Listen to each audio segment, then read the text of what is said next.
একজন মা যখন নামাজের মধ্যে এই নাভির নিচে পুরুষের মতো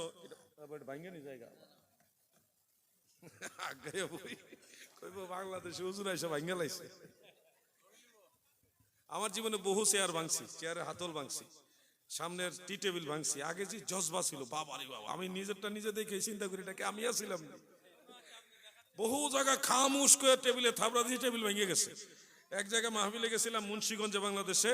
গিয়ে দেখি ওই মাহফিলের স্টেজে ফ্যান্ডেলে সব ওহাবি আলেম। ওরে ওহাবি রে, পুরা মাহফিল সামনে শ্রোতাদের অর্ধেক হলে ওহাবি। আমি তো গেছি খুব মানে আমার জালালি হালাত, গেছি ওয়াজ করতেছি, দলিল আর দলিল, কিতাবের নাম পৃষ্ঠা নাম্বার বলতেছি, আরবি পড়তেছি।